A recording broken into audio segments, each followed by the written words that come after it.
आता ही सगळी जबाबदारी मी तुमच्यावर सोपवतोय.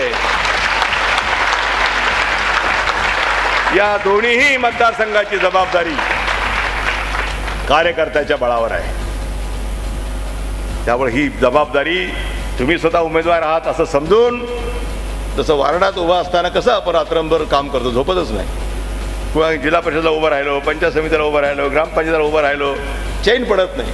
हा कुठे गेला, त्या गावाला गेला, कधी येणार आहे त्याला बोलवा, येतो का नाही सांगा, कोण त्याचा मित्र आहे त्याला फोन करा. हे जशी चिंता असते ना आपण उभा राहिल्यानंतर, तशी चिंता जर तुम्ही सर्वांनी केली तर काही अडचण नाही आहे.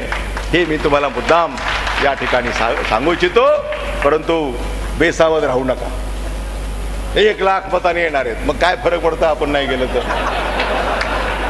असलं काहीतरी डोक्यात, आता काय आपल्याला नाही केलं तरी चालतंय, कसे बी येणार आहेत, असं होत नाही.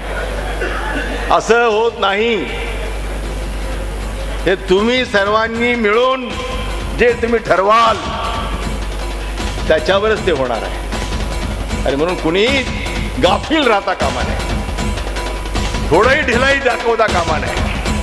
आपलं काम आपण त्याच जिद्दीनं, त्याच मनापासनं आपण ते करायला पाहिजे आणि ते आपण करावं, अशा प्रकारची मी विनंती करतो.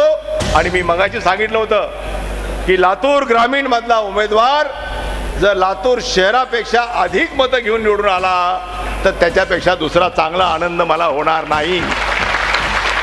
हे आपण लक्षात ठेवा. आणि म्हणून त्याच जिद्दीनं, त्याच तयारीनं आपण सर्वांनी कामाला लागावं एवढं सांगतो. आपले आभार मानतो. धन्यवाद. जय हिंद, जय महाराष्ट्र. धन्यवाद साहेब. या